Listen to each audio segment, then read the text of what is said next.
公公哈，公公哈，公公哈，公公哈唔記得。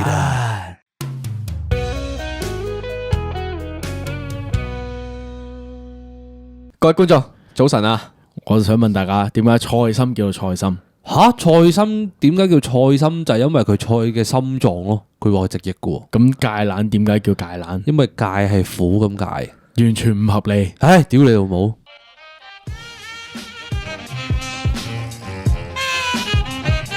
歡迎翻到嚟講歌下唔記得，我係十文，我係增城池菜心。我係呢一個反台大隊長老喂 B。你唔可以叫呢個名，你係極到台灣5次，我極度你貢獻係台灣嘅 GDP 貢獻者，你係暗地裏超級打手，係 OK 嗱，我自己覺得呢個位呢係一個好兩立嘅局面嚟嘅。一方面，我有好多佢哋嘅思想思維，我係唔認同，係不能接受。但係另外一方面，我覺得佢哋創造咗出嚟嘅文化或者一啲生活形態，我又覺得係中意嘅，所以係好矛盾嘅一個存在嚟。即係你去到台灣，你會有個好兩極嘅反應啊！係佢啲文化好撚正，之後你望住嗰啲人就覺得啊，佢啲人好撚 shit 啊！係嗱，唔係所有文化都正，有啲位幾有趣咁樣諗啫。OK，好。咁啊，我哋今日日常分享你係點樣嘅？我有一個日常分享。OK，好啦，咁嗱，我哋後邊咧會討論大量嘅呢個港台文化差異嘅對決嘅。咁啊，依家冇討論空間，先啦。只有邊絲空間。我哋呢度好多啲衫冧晒落嚟嘅聲，啱啱聽到太多貨啦。我而家住喺垃圾缸咁樣啊！我入咗我日常分享先。 OK，今日打開 Flash 嘅時候，無意中見到我老闆嘅 Flash，係我嘅分享咗係最近一個月又做咗一次 MBTI。 OK。由 EN 唔知嘟嘟變咗做嘟嘟，但係我依舊都係個 EN。我好想好奇咁問個問題，係點解你每一個月都咁得閒做一次 MBTI 嘅測試咧？要其實 MBTI 好耐嘅，每一次都要做 OK 15分鐘以上嘅。我估唔到，我要為我呢個 friend 解話。冇錯。 OK，好嗱，我重新講一次，成個句子係點樣嘅？我話我以前咧就 ENFP， 跟住之後咧就2年前做咧就變咗做 ENFJ。咁啊，近呢幾個月做咧就變咗做 ENTJ， 咁就點 EN 一直都在。OK， 呢個係成段嘢嚟嘅。其實呢一個係我同我女朋友早幾日嘅時候咧，但我哋喺度講緊嘅 inside joke 嚟嘅。但係我驚太露骨啊！我哋本身想講嘅位置其實想講咩咧？EN 一直都在。EN 係嗰個大陸嗰個撈歌歌手嚟嘅。我哋想講嘅 point 係喺呢度嘅，但我又唔想講，因為呢個講咩？太 inside 咗呢件事，我都睇唔明嘅。但係咧，我就會 base on你寫嘅嘢就諗啊，你咁撚得閒，佢個個禮拜都做 MBTI。我完全係唔關 MBTI 嗰件事嘅，單純係討論佢 EN 啫。就算唔關個事，我都會覺得你係會做啲嘢嘅人，你明唔明啊 ？OK， 係，因為你枕住經過啲1年半年嘅時候，你就覺得自己好似成個生活狀態或者嗰個面對一樣嘢或者做一樣嘢，其實有唔同啊嘛。OK，代表你個想法啊，或者你嘅嗰個成個思維都有好大嘅差異，同以前嘅自己。所以我就會好想每一段時間隔一隔嘅時候咧，就做下唔同嘅呢啲咁樣嘅測驗，去睇下自己究竟喺嗰一段時間，我個人依家原來係擺喺呢個面向情況，你會有咩嘅形態去面對你嗰陣時嘅嘢啊嘛？冇錯。咁我見我即係譬如話，我啱啱參個結果，其實係橫跨咗大約3至5年嘅呢個結果係咁都好確實。我每一段時間個人心態上有改變嘅時候，咁就直接反映咗。咁反映得最大嘅時候咧，就係最後嗰2個字係咁喺度變嚟變去咯。一開頭 ENFP 就會係比較浪漫天真，你任玩好開心咁樣。到後邊嗰啲就好實務少少噶啦，即係後邊嗰2個字即係 J 啊咩嗰啲咧出現嘅時候，咁啊所以就有唔同咯。因為我係相當之討厭 MBTI 呢件事，係因為佢係一個我覺得佢係一個好二元分立嘅事咯，就係你一係 E 一係 I 咁樣啦。咁變相就我知道呢件事係有啲人會方便用嚟第一眼我區分你係咩人，即係。譬如我唔識你，咁你同我講話，你係INFP 咁樣嘅，咁我大概會對你有個 picture 咁樣，我就可以根據呢樣嘢同你傾偈啦。但係你總會有啲人係好撚無聊，你係 I 啊，你一定係唔擅長傾偈噶啦，內向仔啊咁樣。係嗱，呢一個我覺得係真係社會大眾對呢一個測驗，特別係頭一個字嘅一個固有印象，即係講話你係 introvert。你係 extrovert，跟住就一個好話你死閪仔，你唔會講嘢啦，點樣樣？哦，你勁 E 啊咁樣，就會有達至你啱啱講嘅情況就係，你咁 I 算啦，我唔好搞你啦咁樣。但係理論上喺嗰個做測驗嘅時候咧，佢係一個50-50。不斷喺度變緊天平嚟㗎嘛，唔係49，係啦係啦，會70-30嘅，冇錯，你總會佔晒兩個位嘅，呢個係知嘅，冇錯，百分比嘅問題啫嘛，係固有印象咯。我要捉啲荷蘭人出去鞭屍啊！嗰啲荷蘭人咧好中意咧就話因為我係 P 人咧，定唔知咩人咧，就我去賴咗落去旅行咧，我就唔 plan 嘢噶啦，我就好隨心所欲噶啦，我嗰日先會諗噶啦咁樣嗰啲。係。我覺得就係呢個位咧，就顯示到呢個 MBTI 其實未必係一個好準嘅嘢嚟嘅，即係特別你啱啱講嗰樣嘢啦，一個 P 人同一個 J 人，即係就係最後一個字嘅分別啦。呢一個係普羅大眾會講，或者嗰個研究就會話 P 人就係隨性啲嘅，唔使 plan 好多嘢去旅行咁樣，就當係去旅行嘅 case。J 人就要 plan 晒成個 Excel，跟住每一日要做啲乜嘢。我每次都會 po 我今次咧，因為我作為一個 plan 咗嘅人，我就會有個行程。係啦，有本簿仔咁樣。係啦，類似咁樣，即係一個固有印象嚟嘅呢兩個角色。但係我測出嚟結果，我係一個 J 人啊嘛。但係我觀乎我好多次嘅旅行，我又冇話要去到咁 stick with 個 plan 去到咁嚴重咯，所以我覺得 OK， 即係可能唔係所有情況都適合講話我係一個 P 人，我係一個 J 人，而係話有啲譬如話工作場合，咁我就可能係一個 J 人啦，我 P 嘅話我就唔接受到啦，但係旅行就可能隨性少少又得咁樣。唔同情況，唔同嘅體驗。我奉勸觀眾啦，總之咧就唔好將呢件事太過較真啦。冇錯，即係當娛樂向。但係你每3個月就會有一個 MBTI 嘅 post 噶咯。我咩？係啊，你唔得閒啊？你睇晒我，我碌咗佢人生一次，我碌咗佢 friend 嘅人生一次。你可唔可以講下我上一個關於 MBTI 嘅係講咩噶？全部都一樣噶，就係人哋講 MBTI 嘅嘢，跟住你就會話 VENFJ 咁樣。OK，你啊 STFU 啊 ，shut the fuck up。OK， 好啊，你有冇嘢想分享啊？我有啊，有嘢想分享啊，就係咧，最近有個客人啦，咁佢就同我冇啦 send 一條 reels 俾我，咁就話韓國嘅呢個油甘魚刺身最近呢個天氣好啱食，就好肥美咁樣，跟住就話想買份旅遊保，跟住我就話點解嘅？咁樣佢就佢同屋企人成家咧，突然之間3日2夜呢個 weekend 就去咗韓國。釜山定係邊度？我唔知佢去咗邊度，總之去咗韓國，咁佢就去咗食呢個油甘魚刺身。咁都真係幾得意嘅，我覺得嗰件事係唔知點解呢排就會係咁碌到呢個油甘魚刺身呢樣嘢，就好多配呢個紅色嗰啲辣醬，同埋豉油 wasabi，同埋有嗰啲紫蘇葉。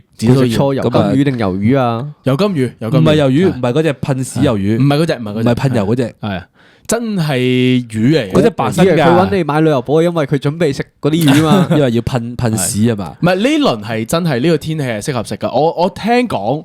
定唔知邊度見過話尖沙咀咪好多韓國嘢食嘅，其中有一檔咧都係專食呢個。我哋上次食家泰河對面嗰間都係食呢啲咯。訪問佢嗰個咯。OK，咁係啦，佢有 send 翻啲回圖俾我嘅，咁就咁樣嘅。你食唔到喎，我哋兩個都，我哋兩個係應該好混亂，可以食到，可以食一嚿咯。我由頭到尾都話我唔食魚生，你影俾我睇巴撚啊？呢個你 OK 啩？嗰個燒鰻魚係嘛？係啊，燒鰻魚，佢就食緊燒鰻魚啦、鮑魚粥啦。肥先生就養咗2張相出嚟嘅，第2張係一個燒鰻魚嘅就咁燒喎，生燒鰻魚。同各位觀眾預言，即係代表肥先生有機會會喺1月尾跑轉韓國。咁係啊，因為佢喺韓國有個 app 叫 Never 嗰個地圖 app 啦，總之就係咁 send 咗好多間嘢食俾我睇，咁我就覺得之前我好似都冇食過呢啲嘢㗎噃咁樣啦，咁就有少少興趣啦，純粹。好似啲人話去釜山或者濟州食呢啲會好啲，近海少少啊嘛。首爾就唔係好近噶嘛。咁啊，如果去嘅話就去釜山。我會建議大家都係去翻淘大花園，享負盛名有30年歷史嘅日本傳統料理店，超級壽司。你有冇食翻啊？我未諗到住，咁入正題咯。你入正題先。我分享係咪呢個？係。咁話說最近重度用 Flash，因為翻工壓力頗大啊。咁呢排咧 Flash 咧有件非常之大嘅事件啊，係今日發生嘅，就係呢個台灣咧，我唔記得係咪高雄啦，總之有間甜品鋪咧，就個蛋糕個名咧就叫焙茶青提，好似叫啦咁樣。焙茶青提。咁咧，於是乎咧就突然間有堆人咧就喺下面咧就 comment 就話。邊有人叫青提㗎？呢啲支語嚟嘅喎，叫綠葡萄喎咁樣。咁於是乎咧，嗰間鋪頭咧就不斷俾人喺 Google 度用1星評分咧就洗鳩佢評論，咁就話要出征佢。好撚無謂喎，乜撚嘢叫綠葡萄啊？睇下先。嗱，呢個位置咧就係嗰個大家用語上面嘅文化差異嘅處境啦。OK，我想即係事先問一問啫，即係嗰間你話係喺高雄嗰度有間鋪頭，嗰個名叫呢個名嘛？嗰個鋪頭嘅店長係咪香港人嚟㗎？呢個就唔 firm 嘅。OK，唔肯定。係啦，但係我記得咧，佢就話因為青提呢個名好聽，係，所以就叫陪茶青提啦。嗱，我想再事先問一問大家一個問題先，睇你哋開始呢個戰爭之前，你哋對於用字呢樣嘢係敏唔敏感噶？我對於人自己本身用字嚟講嘅話，某特定啊，譬如真係太撈嗰啲字咧，我就唔中意用嘅。譬如你咩 AK 視頻啊，嗰啲咩充電寶啊嗰啲，我係唔撚用嘅呢啲就。即係你聽到呢啲係會有少少唔開心。小柒咯呢啲字。OK，你發一發張圖俾我啊！你 O 唔 OK 啊？你 O 唔 OK 啊？嗱，講真，你發個地址俾我先。你發個地址俾我先啦。因為有啲人係好定激噶，對呢樣嘢，係即係覺得啊，你一打呢啲咁嘅字就做乜撚嘢？你識唔識中文噶？冇人咁樣打字噶。嗱，呢個位你講咗個動作 ，OK， 你話打字嘅時候用呢個 terms，我覺得完全不能接受。點解？因為打字嘅時候咧，你冇一個語境啊，你冇個語境咧，你就真係單純一個傳遞信息。OK，我今日發現一個視頻好好睇啊！我發俾你睇啊！嗱，如果咁樣文先生同我面對面咁樣講嘅時候 WhatsApp 緊你㗎嗰個內容。OK，如果你 WhatsApp 咁樣俾我加咗 emoji 啊，呢個接受唔到。你講乜撚嘢啊？真係，但係如果譬如話啱啱我哋呢個處境，你係同我面對面咁講嘅話咧，我會覺得你喺度搞緊笑啊。OK， 就要有語境意識，即係人都知道。唔係咁容易接受呢個講法。OK， 即係你譬如我知道你條友平時都唔用噶啦，你突然間講句咁嘅，我都知係鳩噶啦。鳩緊係啦，鳩緊。OK， 即係所以你要洞悉到究竟嗰個人喺度鳩緊係佢真係好撚平常地咁用咗呢個字。如果佢係好平常地咁用咗呢啲 terms 嘅話咧，咁好危險。佢已經融入咗血液入邊啦，呢一個我就覺得接受唔到嘅呢一個。咁你發個位置俾我，你收爹啦！我覺得你 STFU 啊，呢啲咁嘅字咧，我係有一樣嘢我更加討厭嘅，係就係打出嚟嘅呢個字係個誤字。誤字呢個就唔關任何咩知唔知語事啦。OK， 好，邊個我同意喎。冇咗個口字邊嗰個誤字。OK， 吾日三省吾身。係啦，嗰個誤字。我係發現有人咧係真係好中意打字嘅時候咧，就會打呢個誤字出嚟嘅。我同意係咁啊。三大，閪同埋刀，冇錯。閪用邊個閪啊？閪用咗冇咗嘅企人邊嗰個閪。你閪唔閪？哇！你曉唔曉閪啊？打冷震嗰個啦，同埋你喺邊度啊？刀，我覺得還好啊。牙，即係用咗冇咗個口字邊嗰個。OK， 牙齒嘅牙。係咁牙咧，我覺得我哋玩家玩得太多嘅時候咧，佢 OK 咗。我覺得玩家冇問題，但係你日常即係你會見到嗰條友，屌你一睇紙條，日常用開噶啦。OK， 牙我覺得有保留，都唔係最重嗰個，有斟酌，呀先係啊，即係嗰個好似個 Y 字咁嗰個字啊。哇！口加個 Y 啊，呀！你點樣呀？你想點樣呀？好撚少呢個。唔係嗱，但係當你10個人入邊咧，總會有一個人佢會喺嗰個語氣助詞咧最後嗰度一定要加個呀。好撚，你喺邊呀？呢個啊，轉頭幫我入張支票呀！身邊係有個咩人呀？好撚燥噶，見到嗰個 Y 字嘅時候呀。我聽過咧，有人個理由咧就係話咩咧？我懶，因為呢個打字快啲，打少啲嘢咁樣。OK， 大家一齊打 R。點解你幫我認字咧？正字好睇咁多成個字。正字係咩啊？個誤字啊。誤字 OK， 翻去誤字嗰度 OK。即係平時我哋啲 reels 咧得我剪噶嘛，即係我哋上字幕咧，其實基本上我都係用 AI 幫我做第一陣嘅處理嘅。咁我係會。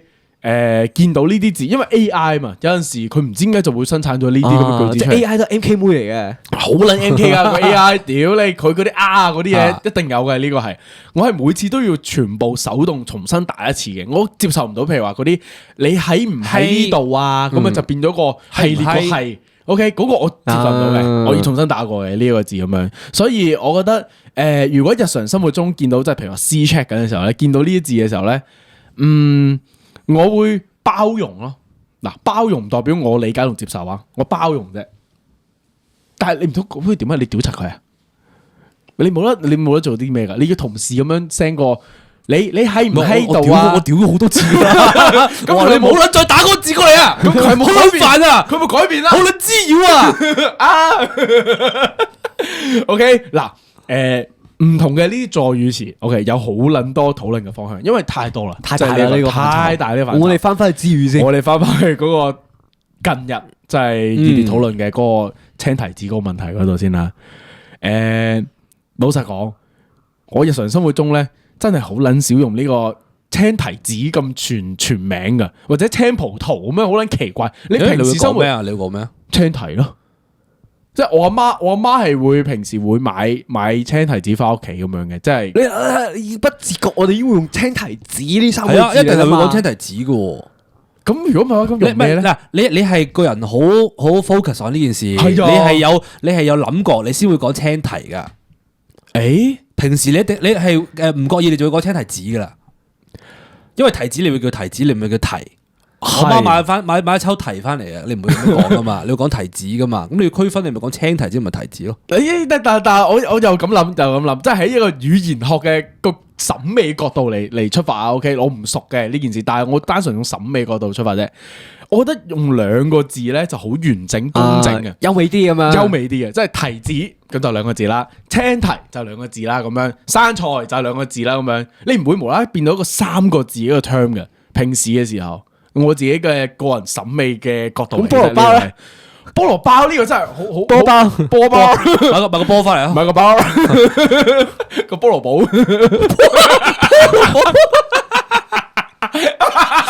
哇，好撚核突啊！唔係呢個係買個潛艇寶翻嚟啊！唔係呢個係一個即係歷史往事嚟噶，一個寶字。咁發生咩事咧？就係好幾年前噶啦。以前咧喺 hall 度咧就有一個手足咧，佢就係佛山過嚟嘅。咁有一日咧，咁佢就翻咗去佛山，咁樣就去即係唔知食飯定點樣啦。咁完咗夜晚咧就有個 gathering，咁佢就趕緊翻嚟。咁佢趕翻嚟時候咧，佢搭嗰啲中港車咧就塞車。咁我哋就問佢使唔使幫你買埋麥當勞啊咁樣，佢就話好，你幫我嗌一個板燒雞腿堡咁樣。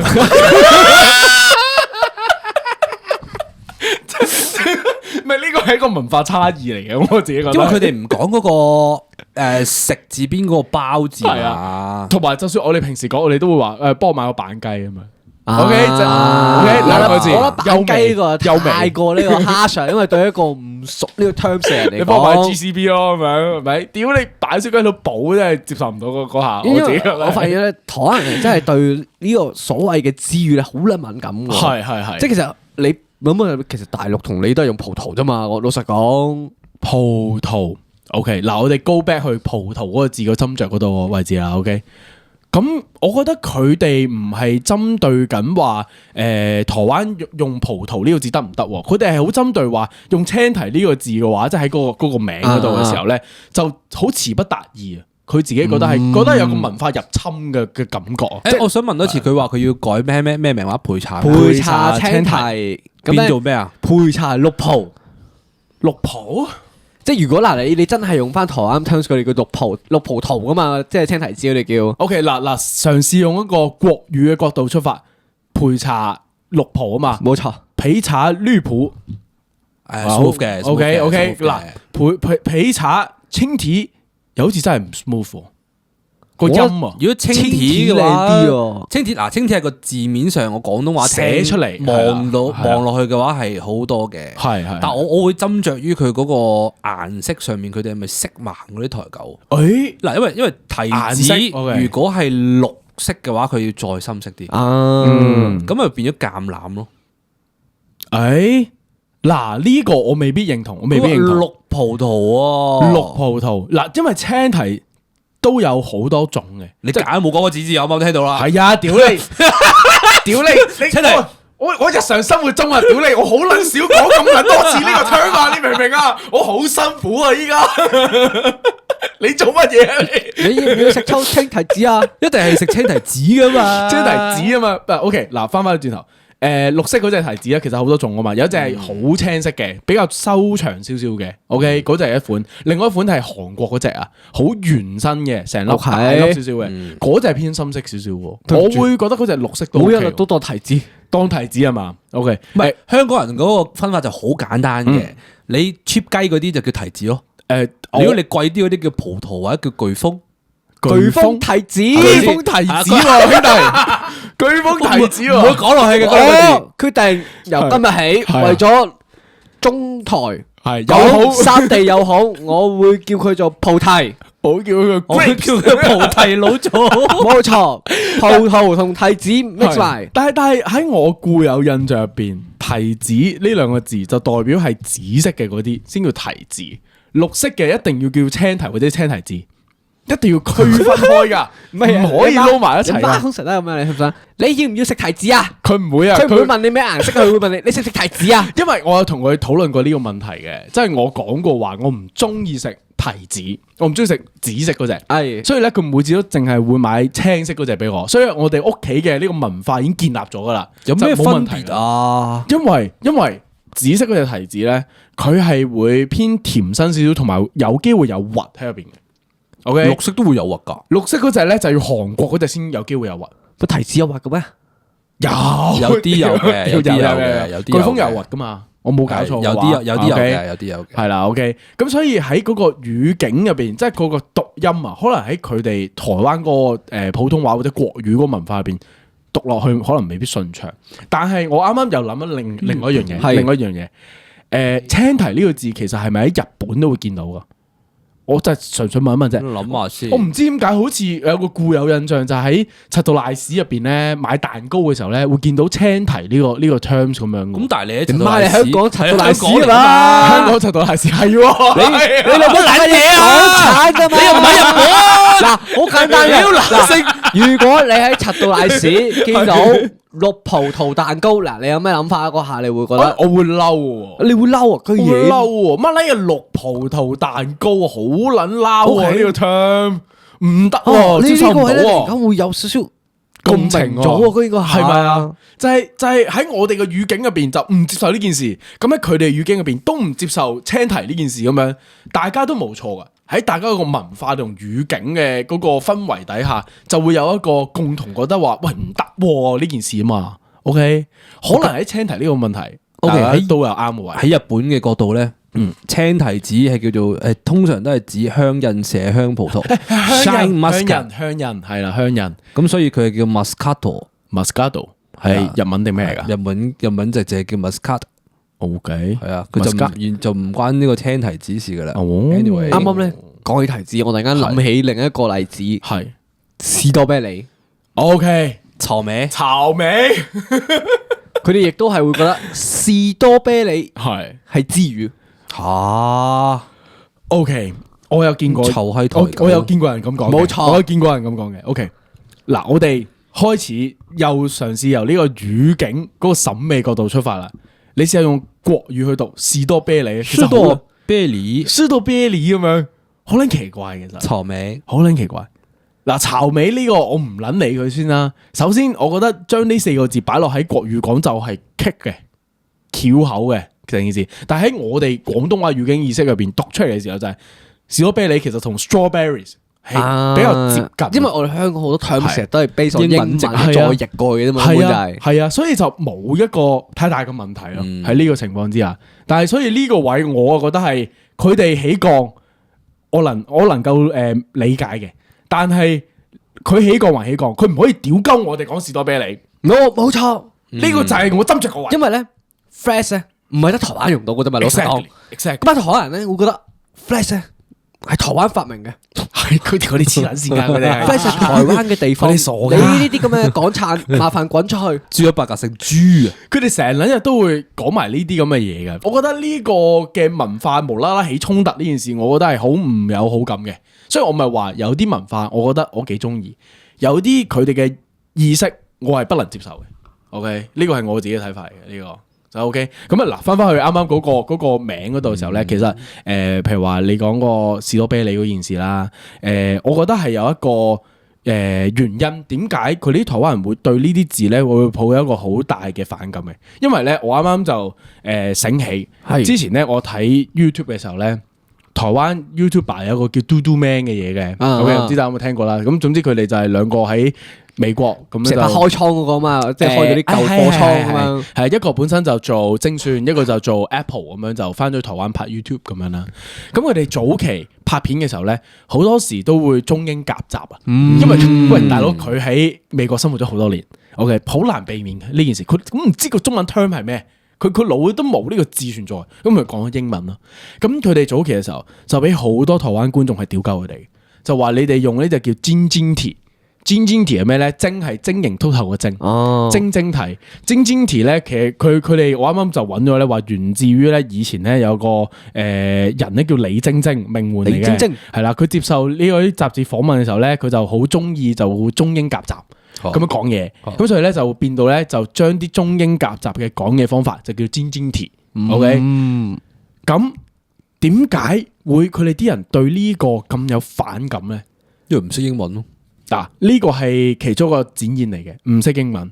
咁唔識英文嘅背後嘅邏輯係咩咧？背後嘅邏輯就係外國翻嚟嘅，好似都比較香。中英夾雜講嘢嘅人，好似有一個睇唔起你嘅感覺。佢哋幻想㗎呢件事。OK， 即係佢覺得你咁樣講嘢就睇唔起我呢啲本土餐。冇錯。即係你哋啲讀完翻書翻嚟講成口英文好叻咩？你而家恰阿婆講埋啲洋文，係啊！如果我哋諗深一浸嘅話，呢個代表咩？呢個代表係有個自卑嘅情緒入邊啊！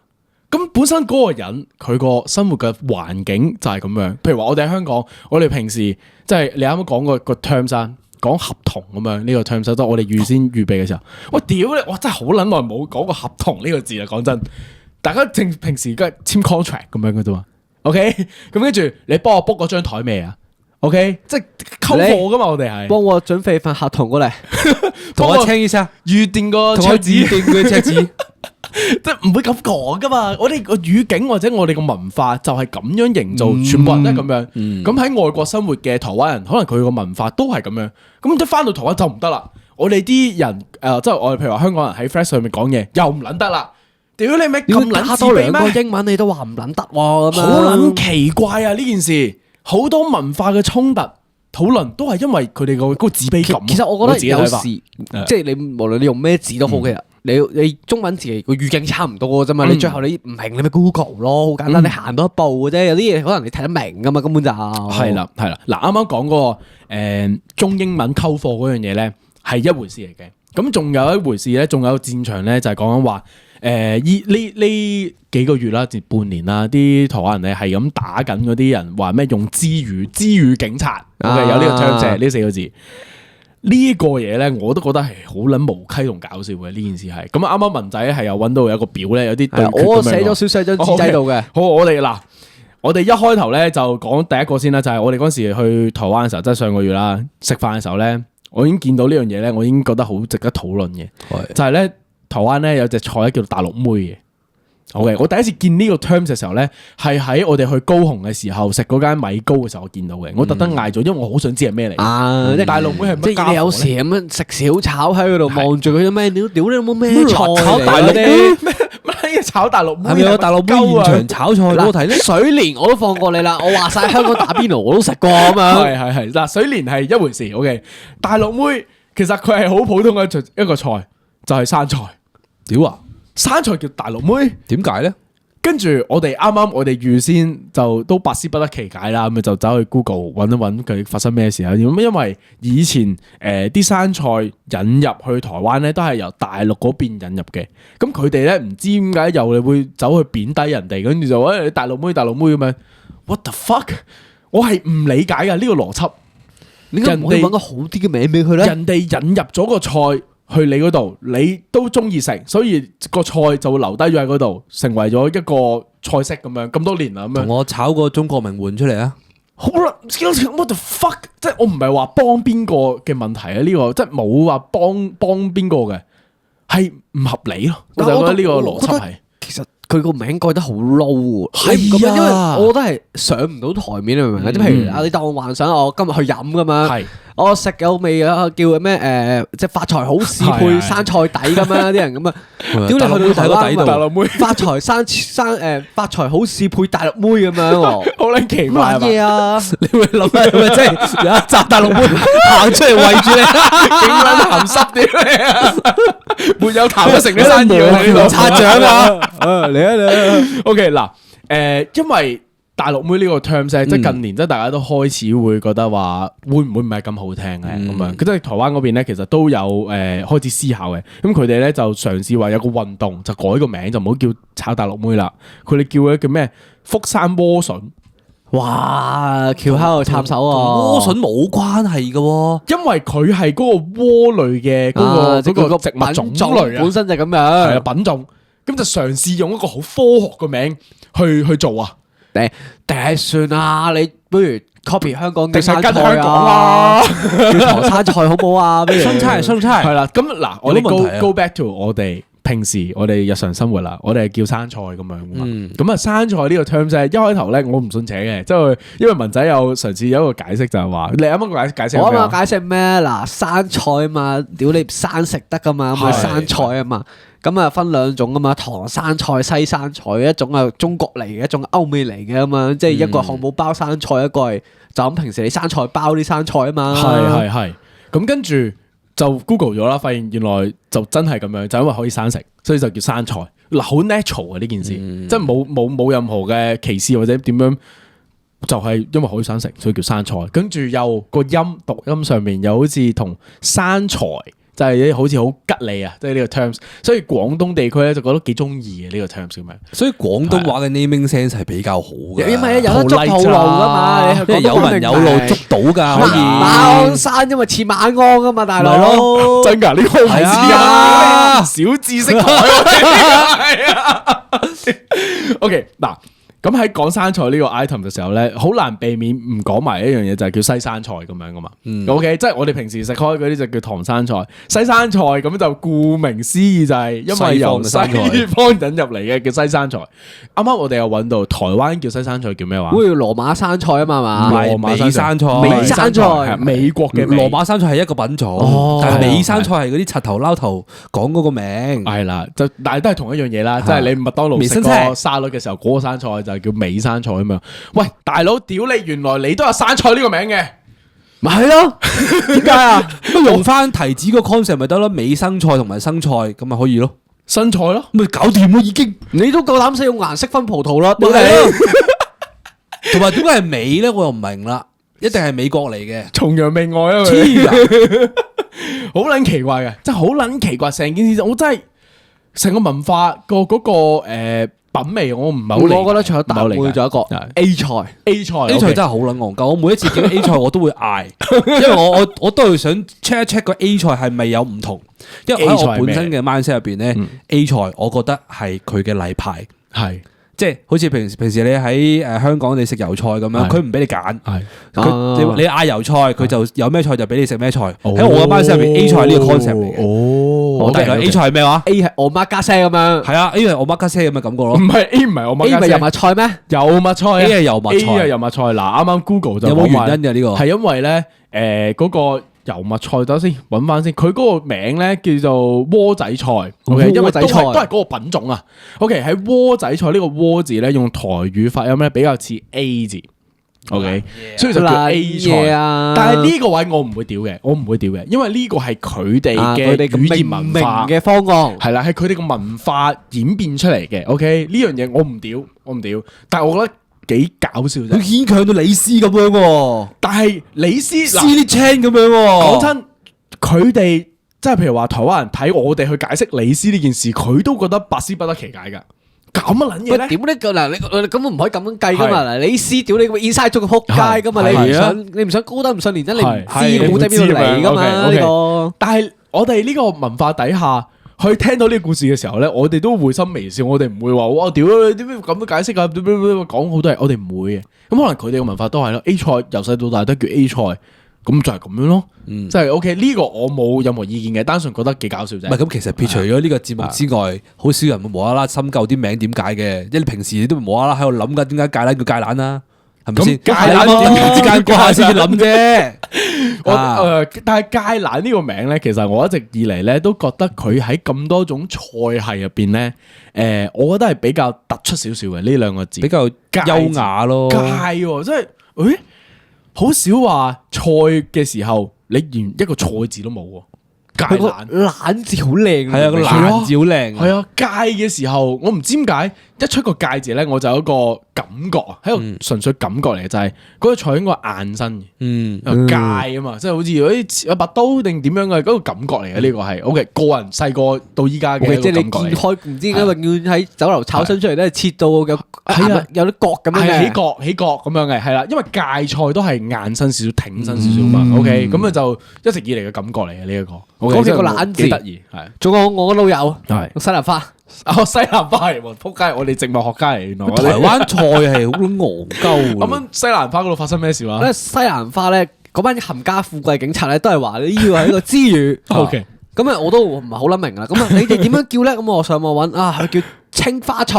青花菜 OK，咁啊佢老友椰菜花咧叫花椰菜。OK，即係你會發現咧，佢又係一定要用菜做結尾，你明唔明啊？即係佢哋咪就係冇乜感覺咯，即係對於呢啲咁樣嘅用字上面，即係冇嗰個 flexible 喺入邊啊！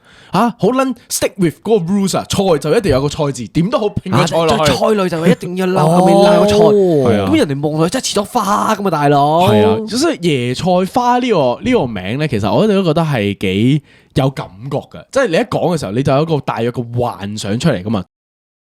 其實我幾中意食西蘭花嘅，但係西蘭花點解會叫西蘭花咧？我又真係未諗到啦。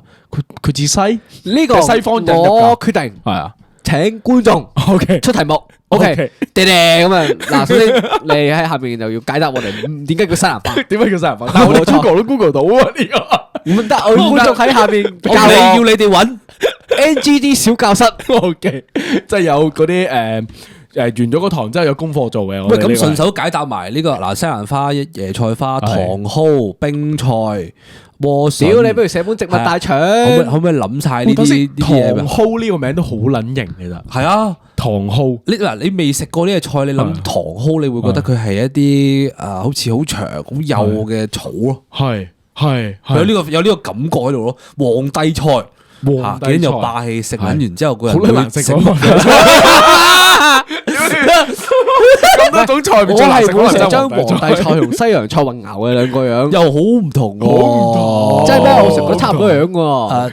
總之嗱，越滴落去就越覺得每一個名字都要考究下。咁好啦，我決定用一個嚟做我哋而家呢個第一部分嘅結尾，係跳樓機。OK，跳樓機嚟咗啦，呢個轉變太快啦。本身講緊菜嘅，而家講跳樓機啊！我哋跳樓機。我哋平時即係大家去海洋公園玩嗰部機啦。OK，台灣人叫咩話？大怒神咁撚嘢啊！呢個唔知做乜撚嘢。嗱，我哋唔係有心去挑起呢個紛爭嘅。有啊，呢個紛爭你屌鳩我哋先噶。呢個紛爭係人哋屌鳩我哋先嘅。乜你我都冇話你大怒神講得柒啊個名，大佬勁撚柒。嗱，大怒神點寫咧？大真係大細個大啦，怒係憤怒個怒啊嘛。係啊。OK，神就神仙個神。乜撚嘢啊！屌你！你跳樓機個遊戲點樣同大怒神有掛鈎咧？你跳樓機，你唔會覺得係好形象化咩？咁就係跌落嚟咯！屌你個人，好似跳樓咁撚樣咯，咪叫跳樓機咯？呢個唔使咁多解釋啊嘛。佢哋抨擊呢個字，我覺得好大原因都係因為之前好紅嗰首抖音歌，大陸歌係啦，嗰首抖音歌啦，即係就係叫跳樓機啊嘛。我相信我哋嘅經理人肥先生好似係已經揾到大怒神嘅資料啦。因為大怒神咧係台灣著名遊樂場六福村嘅標誌，六福村佢係代表住挑戰勇氣嘅時刻，所以大怒神呢個字咧係深入台灣人嘅心嘅。OK，咁所以咧呢個大怒神咧其實就形容所有急速下墜嘅嘢啊，例如話感情就好似大怒神一樣急速轉壞，股市急速跌落嚟咧就叫做股市大怒神。哦，OK，咁我哋香港講法就係好似跳樓機咁樣啦。OK，咁插水，OK，插水嗱，兩個都好似嘅，就係大家用呢個字嘅方法好似嘅，冇問題嘅，各有各文化產生出嚟嘅用法啊嘛。但係我不能接受就係你屌鳩我哋。冇錯，我覺得係有時候係太過矯枉過正啦，呢件事就係。即係你有你講，我有我講，你憑咩要我哋都跟你大路神咧？大你老母閪！我哋又冇嗰個六福村，我哋海洋公園嚇點解你老味？我叫海洋公園個 logo 係咩嚟㗎？嗰個威威咁樣，威威神，威神 V，威神 V，黐撚線嘅呢個。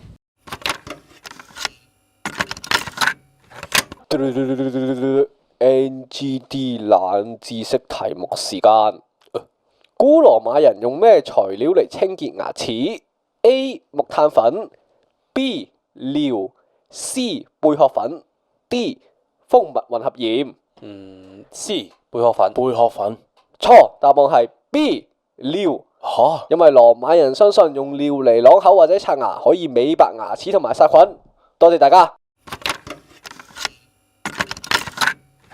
好啦，翻到嚟做任務啦，記得 follow 你 IG 啦，幫手 share 你最新嘅 reels 啦，另外記得 subscribe 個 YouTube 喺下面同大家講早晨啦，另外記得投稿我哋嘅愛情投稿室同埋呢個神父懺悔室啦，另外記得 join 咗我哋 Patreon 會員嘅觀眾，如果未入 Discord 會員區嘅話咧，記得 DM 翻我哋啦。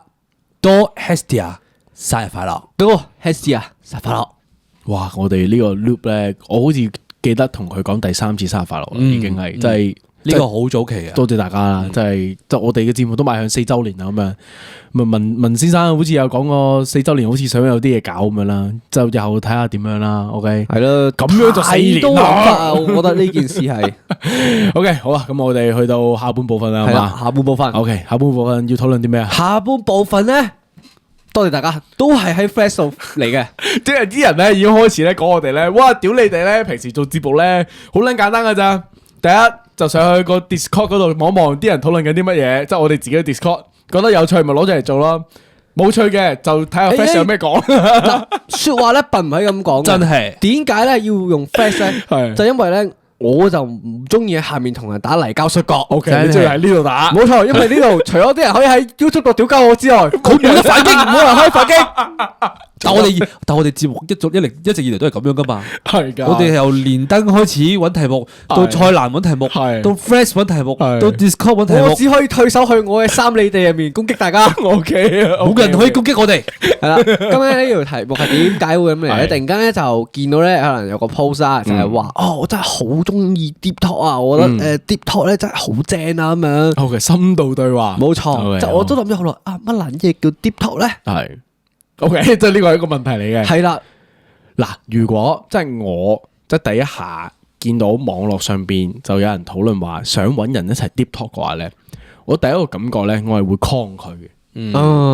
OK，係咩原因令到你抗拒呢件事咧 OK，因為 Deep Talk 呢個字本身已經係包含咗好多情緒同埋內在嘅真誠袒露，即係好撩到你心底入面嘅。係啦，咁代表咩咧？代表我好多嘅立場同埋見解都係要好赤裸咁樣表達出嚟，所以都好主觀嘅。係啦，咁喺嗰個陌生人對話入邊，如果我哋要 Deep Talk 嘅話咧，我覺得係好困難。即係佢令到你覺得有一個安全或者一個 comfort 嘅環境去展現你嘅內心，俾佢知道你係一個咩嘅人，好似要對住個陌生人除褲一樣。係啦，冇分別㗎，冇分別㗎，即係你咩啊？平時咧就係除啦。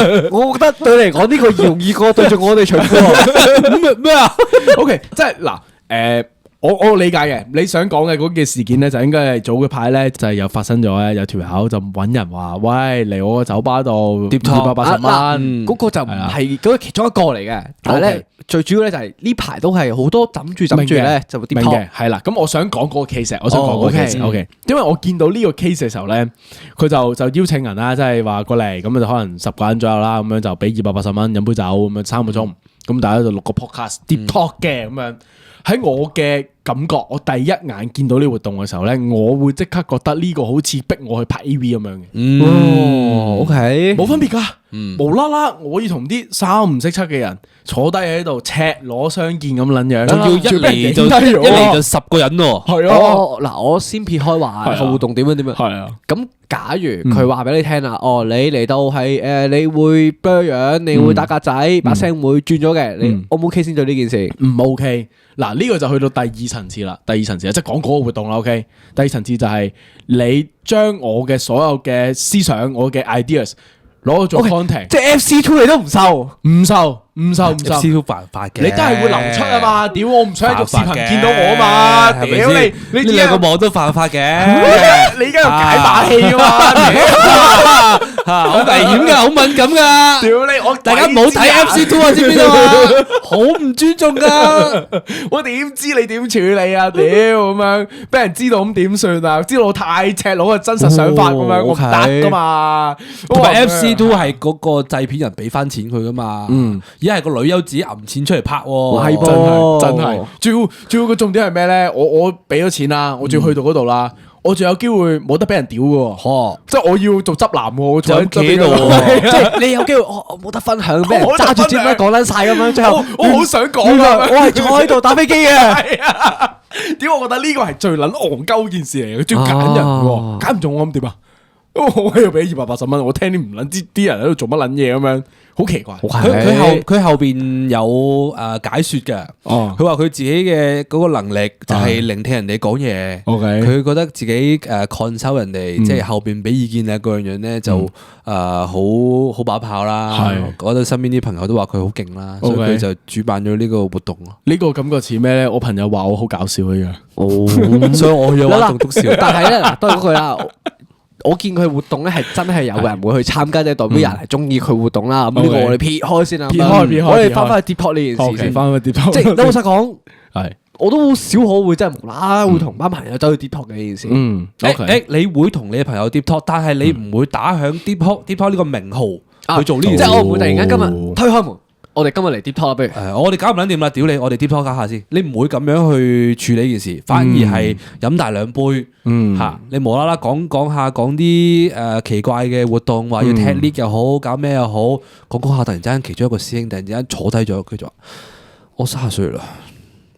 哇，好自然喎！呢件做咩好？呢件事好自然。咁你就可以好 smooth 咁樣入到去嗰個 Deep Talk，咁你就可以了解大家嗰個內心世界發生緊咩事啊嗰樣，呢個先係真正嗰個意思咯，而唔係真係無啦啦話喂，屌我想約個人出嚟 Deep Talk 啊咁樣。因為好奇怪咁嗰件事，你成日都話我要揾人 Deep Talk，好難一嚟就同你 Deep Talk 噶嘛，我好唔奇怪喎，大佬你話你跟嚟 OK，咁我可唔可以咁樣嘗試去理解一件事就係，如果我哋好光明正大咁樣，我同你發出嚟邀請嘅話，呢件事係不能接受嘅。即係問題，我哋星期四，我哋7點半咧喺嗰度，我哋 Deep Talk，我邀請你 studio Deep Talk，好奇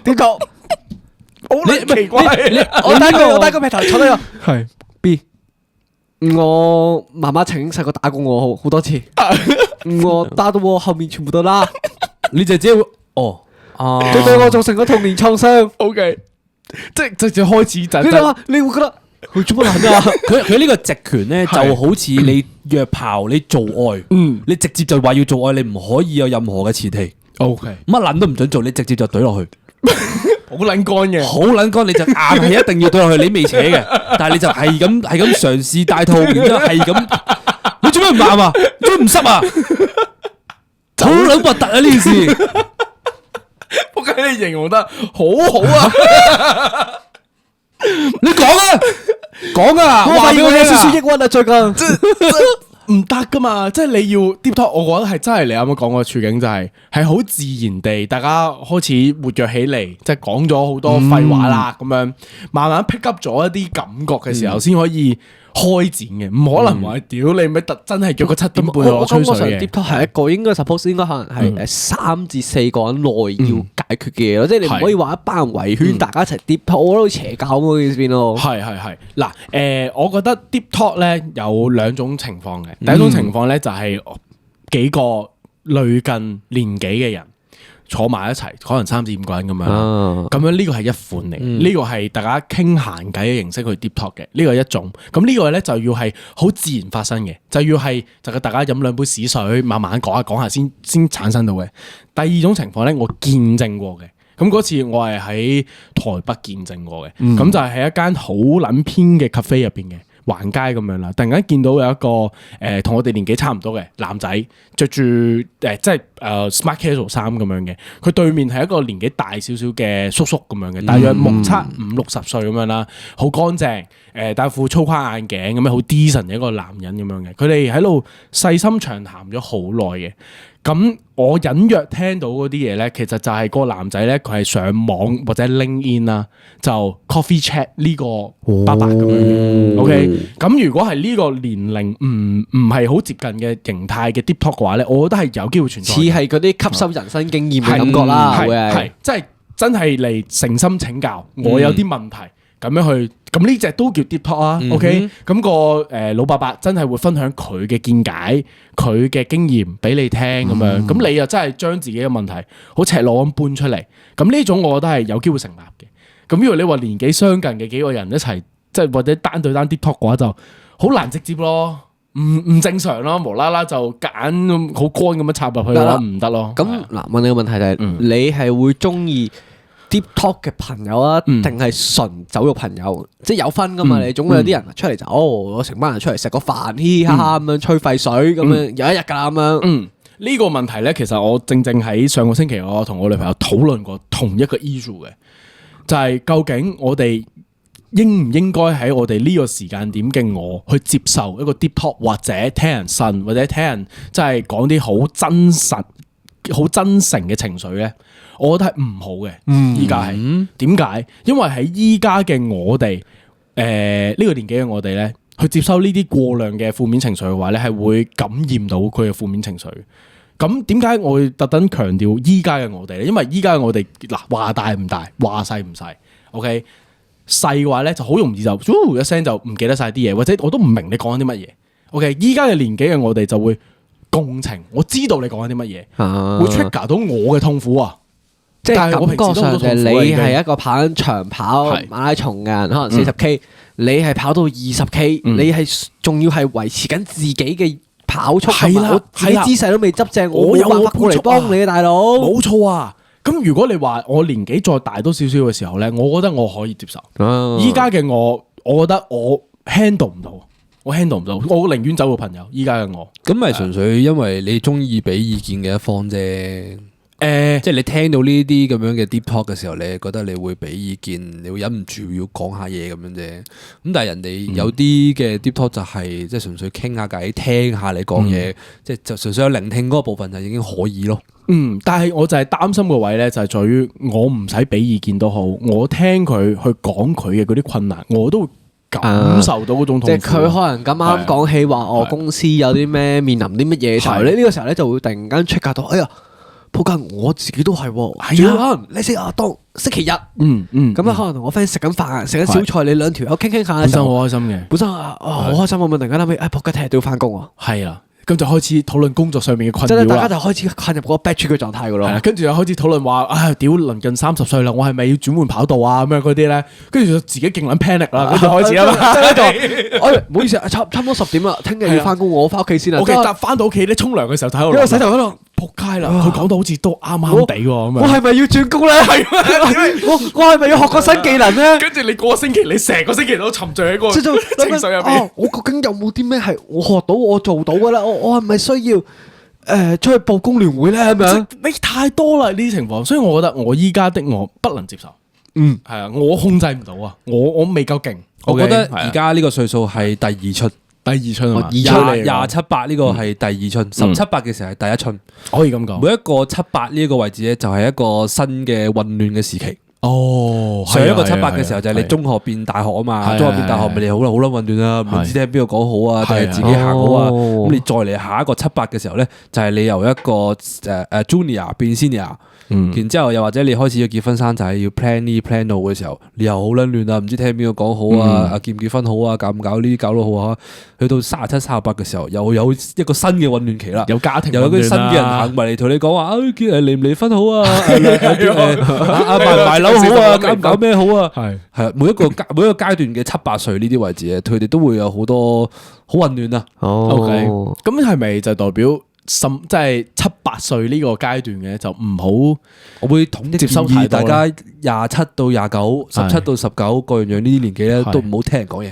OK，固有全力做好自己，我會非做好自己。常之支持呢個冇營養嘅對話嘅。 O K，即係廢水，吹廢水。我覺得 OK 嘅吹廢水係一個非常之良好。其實我老實講，我約得你班人出嚟係，咁我都想大家係面帶笑容、開開心心咁出嚟，係即係我唔想你個樣苦瓜咁樣出嚟，咁係出得嚟就純粹吹廢水，大家係開心嘅啫，大佬。係其實我好認同文先生呢一個相處方式嘅，嗯，因為我同幾好文先生呢個相處方式就係淨係齋吹廢水咯。嗯因為大家嘅負能量固之然好多啦，但係唔會感染到對方咯。哦，因為因為我有好多時候咧，同一啲唔係好熟嘅朋友，或者係同一啲我冇話唔尊重啊，同女性居多啦。咁啊食飯嘅時候咧，好多嘰嘰格格聽嘅，即係好多生活上各種嘅煩惱啊，各種嘅迷惑啦，咁樣就好多呢啲咁樣嘅嘢。搞到你食個飯咧，都覺得好迷茫嘅。你食完飯之後，你覺得唉，屌係咪人生係咪咁難嘅咧？其實咁樣咁，但係同文先生呢啲人咧。食個飯咧，會開心咗嘅喎。O K，你個人係會輕鬆咗，亦都會啲廢水啊嘛好自然咁樣調整咗自己嘅步伐。 OK 好似啱啱我哋玩完個2K，啊跟住行到出嚟就係咁扮係 Marcus Green，即係做下呢啲咁弱智嘅嘢嘅時候咧，你個人係會舒服咗咯。我會覺得呢個都係一個層面上嘅 deep talk。嗯，我俾一個小嘅類比啦，即係等於你去食一間好高價嘅餐廳嘅時候，你就會其實你食飯嘅時候，你會做一件事就係咩？你會不斷喺度諗啊，喺度諗啊，我食出嚟好似唔係幾好食，係咪我唔識食啊？我係咪有啲咩位做錯咗？我品嚐唔到佢美味嘅啫。你會諗好撚多嘢，但係我哋平時如果譬如話當落樓下樂天食飯，好撚簡單，食完都話簡單嘅開心，其實都已經好足夠食啊嘛啦，係嘛？即係，但係你啱啱講嗰個女性食飯會煩惱呢個咧，我覺得有另外一個煩惱嘅位置。但除咗佢哋有好多煩惱之外咧，另外一個煩惱嘅位置就係你會嘗試話啊，我係咪俾少少意見咧？咁樣，我講唔講啲咩好咧？係啦，我講唔講啲咩好？咁你當你真係鼓起勇氣作出咗呢個我講啲乜嘢啦咁樣嘅時候咧，發現佢唔撚聽嘅喎。哦，sure，佢唔會即係嘗試接受嘅喎。咁呢個位置嘅時候咧，你又會谷鳩氣嘅喎。你講完你又唔聽，所以你唔可以俾太理性嘅意見俾人咯。所以係你純粹都係想聽佢講嘅，都係要，都係。係不過我即刻諗起我今日晏晝食 lunch 嘅時候咧，咁我4個人食 lunch 嘅，咁我同個同台食飯嘅人都唔係話好熟嘅，但係佢哋就係咁講工作上邊嘅事情啦。係我一路都係好想抽離嘅，因為我係咁拍我隔離個男仔，我嘗試去搞笑，係嘗試去拯救下嗰個氣氛。 ，OK。咁但係我發現我一路都係失敗嘅。點解啊？咁因為佢哋可能我覺得大家唔熟，所以就個話題只可以圍繞住工作上嘅嘢，咁然之後就嗰餐飯好大壓力咯。可以理解，唔係咁中意咯。咁冇辦法㗎，但係依家就越嚟越多呢啲。咁你工作日就好容易面對呢啲情況嘅。嗰工作日即係正如我今日，即係我今日啱啱開始翻嚟做嘢啦嘛，放完假嘛。咁啊上年嘅嘢積咗落今年啦，今年嘅我要食翻我上年做嘅惡果啦咁啊。咁啊嚟緊都霍斯到，即係呢4個月都非常之繁忙嘅，基本上每一日都要 OT 啦，我估嘢。 OK，咁啊累積咗非常之大嘅壓力。咁今日心情都非常之煩躁。抵啊！即係咧翻到嚟 studio 嘅時候咧，嗯個人有少少敏陣咧，唔係好想講嘢啦咁樣，即係見到肥先生都有少少想打鳩佢咁樣嘅。但係我哋透過咗2K 進行咗一個深度嘅靈魂對話，唔係真係㗎，左搖杆右搖杆，大家都可以去諗下呢件事情嘅，因為咧啱啱我哋阿 B 先生係咪 OT 啊？咁我未到。咁總之佢今日就係有啲嘢做啦，咁佢就中間有個3個鐘左右嘅同文先生獨處嘅時間嘅。 OK 我哋有2個小時30分鐘都係冇講過嘢嘅。你哋玩2K？唔係，我做緊嘢因為我知道文先生做緊嘢，同埋佢有啲問責。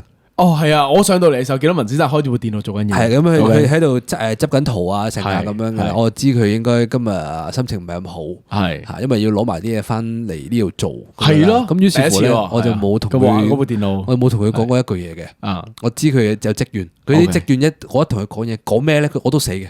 哦我是但同佢講一句話啊！你做咩睇唔睇電視啊？睇乜撚嘢啊？屌你咪臭閪！你都唔使做啊！跌拖啊！跌拖啊！拖啊！嚟啊拖啊！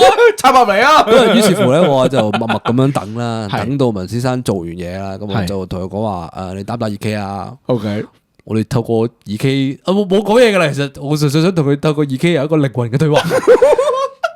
嗰啲小犯規，嗰啲躺喺地下上面嗰啲係咪？我哋打機嘅時候咧，都一句都冇講過嘅，係啊即係連 trash talk 都冇嘅，係我上到嚟嘅時候，佢哋眼神交流，全程都係用眼神。全程係透過一個眼神防守，斜視嘅眼神，嚇俾個眼神你回一回，移一移回。你好啦，唔好再犯規啦。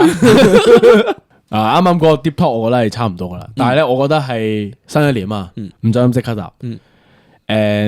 如果你買一間新屋咁樣啦，係新樓嚟，咁啊當係有45層樓高咁樣，你會買邊一層啊？好問題啊！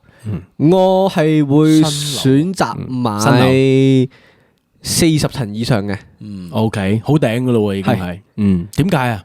因為嗱，你大家都知住低層少少係方便啦，咁你睇 lift 都唔使等咁耐，好快落到去啦咁樣。係，即係但係你計景嘅話，咁你同埋你近街咁，你始終嘈少少啦。冇錯。咁我個人中意靜少少嘅，咁啊頂樓固然之好啦，景好啊嘛，大佬。OK， 好，我係中層嘅 fans 嚟嘅，大約如果你話40零層，我估45層樓住27、28呢啲位置啦。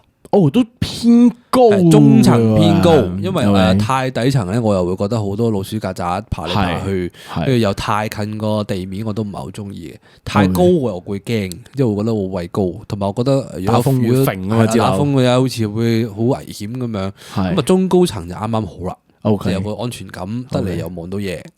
我嘅取態差唔多，我同你差唔多。咁我係 round 喺23至27之間啊，即係呢幾層之間揀咁樣。咁點解我問呢個問題？因為琴日我見到 YouTube 唔係 YouTube Yahoo 上面有講胡雪樓師係啦，唔係胡雪樓師，就好普通嘅一個 post 就講話啲網民討論，即係究竟揀邊層會最好。咁你啱啱講嘅揀最高層嗰個咧，啲人就一驚啊，着火嘅時候走唔到啊。嗱，但係咧嗱。防火知識上咧，如果你住高層嘅話咧，係應該往天台行噶嘛，其實係要。咁你上到去46樓天台嘅時候，你走唔到啊？你等啊，你鳩等啊。咁啊，譬如話好似即係 Touchwood 講翻大埔咁樣，佢真係上唔到去。OK， 即係有人係上天台逃生噶嘛，但係失敗噶嘛。OK， 咁呢個係一個考量。咁但係當然風景好啦，呢一個係一定噶呢個。咁做但係等 lift 等好耐咁樣。咁啊，你啱啱講個27層嗰個咧，係網民覺得係比較好嘅。點解？因為咧27層咧代表佢係喺逃生層上邊1、2層左右啫。你就算真係如果發生啲咩任何特殊情況，你走唔到上天台，你走唔到落地下，你都會可以喺逃生層嗰度暫避。因為逃生層係25樓。即係佢哋而家揀層數，反而係基於安全，定可能我要景或者我要啲近地下嘅咁樣。冇錯啦。咁啊，另外一個黃金選擇咧，就係大約10樓之間嘅10樓、9樓呢啲位置。咁啊，好處係咩咧？好處就係佢等 lift 唔使咁耐啦。二嚟就係你10樓你衝落樓下都衝到，都走得切。OK， 咁但係唔好處就係蛇蟲鼠蟻啊，你即係近街啊，同對面樓太近啊，呢啲就唔好處咯。OK，呢係嗰啲網民嘅意見嚟。我係中意村屋嘅。OK， 3層最好3層係夠噶啦，冇啦，跳落唔使死啊！唔係我 at least 我中意個天台可以燒嘢食啊。OK， 好啊，咁啊呢個即係大家都可以喺 YouTube comment 下你想要揀嘅話係邊一層咯。好咯，咁啊今日節目差唔多啦，咁啊嚟緊下個禮拜嘅 weekend 咧就係呢個馬拉松，咁啊大家你跑咩？唔關我事嘅，咁啊大家參與咗咧就注意保暖啦，就係啦，注意安全啊最緊要啊，亦都喺度祝我教練順利跑完啦。今年又有跑啊，係今年又跑啦。阿七跑咩啊？跑全馬？我唔記得啦，總之佢跑咗啦，亦都祝埋佢男朋友跑埋一份。好 OK，大家一齊加油啦！加油！全民運動，好，本集完，拜拜。